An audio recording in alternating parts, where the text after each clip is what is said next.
13 minutes.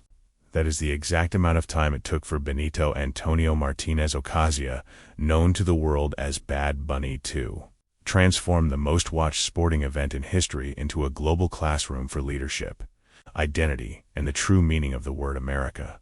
As the stadium lights dimmed at Levi's Stadium for Super Bowl 60, we didn't just witness a performance. We witnessed the birth of a living history.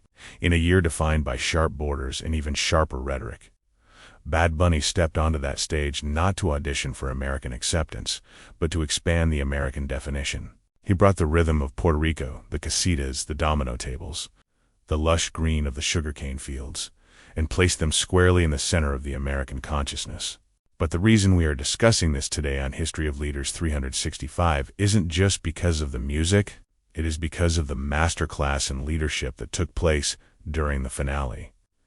Throughout the set, Benito carried a football tucked under his arm, a silent prop that many assumed was just a nod to the game. But as the final notes of DTMF echoed, he turned that ball toward the camera to reveal 4 words that would ignite a national firestorm. Together, we are America. He then did what many politicians have failed to do. He led by inclusion. He listed the names Chile, Colombia, Mexico, Brazil, Canada.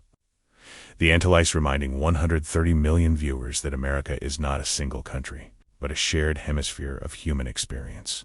He used the world's biggest platform to say that your language and your roots do not make you less than, they make you part of the whole.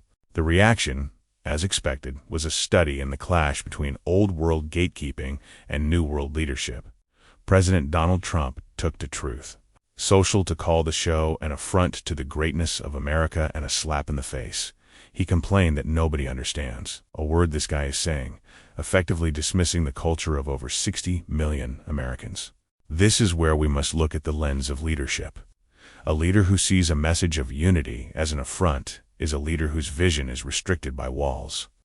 True leadership, as demonstrated by Benito that night, is the ability to stand in your own truth so firmly that you create space for others to do the same.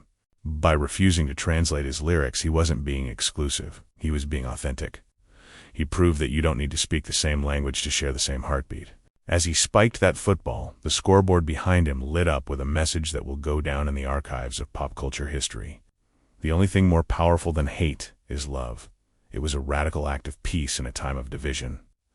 It was a reminder that we are not defined by the borders we draw, but by the bridges we build.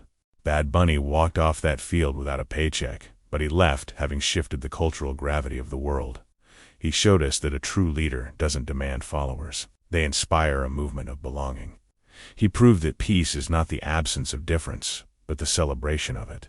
Here at History of Leaders 365, we believe that history isn't just something found in dusty textbooks or ancient ruins. It is happening right now, in the choices we make and the voices we amplify. We are dedicated to sharing not just the history that has been made, but the history that we are living in the moments where art, leadership, and humanity collide to change the world. Today, that history was written in Spanish, but its message was universal. Let us carry that spirit of unity forward, because in the end, whether we speak English or Spanish, whether we come from the North or the South, our strength lies in our ability to stand together. Together, we are world. And together, we are the future.